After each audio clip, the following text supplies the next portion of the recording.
Hi, this is John with the Evolved World. Today I'm doing a video on removing the noise maker from a Fiat 500e. This is also known as the Audio Pedestrian Warning System. It operates from the time you put it into drive or reverse up to 22 miles per hour. I kind of hate the thing. It sounds kind of like a loud radiator fan on a gas car, maybe. Or it just kind of whirls and hums and makes noise when you really don't need it. The Nissan Leaf uses a very similar system, though that one operates up to 16. Tesla doesn't use any kind of such system, and some other cars don't as well. Some do, some don't. I kind of like the. I don't really think it's necessary. I think it's just a purposeless device. So what we're going to do, it looks like it's going to be pretty easy to do. So what I've done is I've turned the steering wheel all the way to the right, and the system itself is actually located right behind this panel right here. So we should have enough room. We don't have to lift up the car or anything. We should be able to just pull this panel off, and the system is located right behind here. So let's go ahead and get started. So it's pretty easy to get to the next step here. All you need to do is remove some Phillips head screws that are holding it in place. There's 3 on the right, and then there's 1 on the bottom here, and then 1 on the left, and then there's an access panel. I found that using some little screwdriver like this, ratcheting kind of thing, was very helpful. You could probably use a stubby screw head as well, or screwdriver. And then I just kind of braced this panel out of the way here, and as you can see, right down there in front of the washer reservoir is that thing right there, is the little noise maker. Looks like it's a pretty good sized little thing there. I'm trying to, I don't know, we could probably disconnect it, or we could probably go one step further and just remove it completely. I wonder how much that weighs.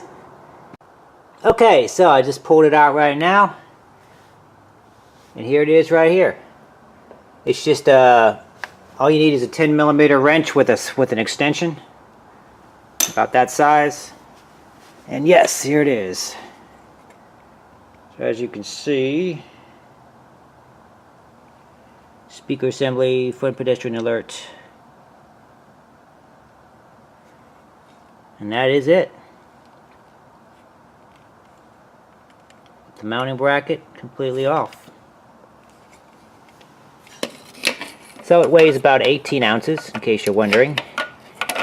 1 pound and 2 ounces. And I duct taped off the connector, kind of stuck it back over here, out of the way.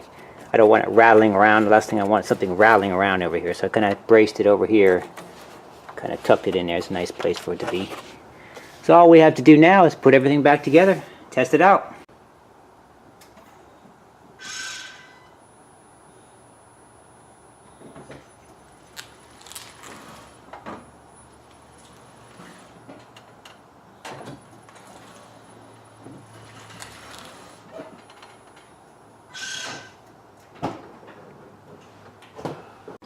Okay, so this is kind of interesting. I got it connected to a 12-volt power supply, and when I try to connect it, that's what happens. It just makes a little sound, and then when I pull it off, it makes another sound. So it's really just a speaker.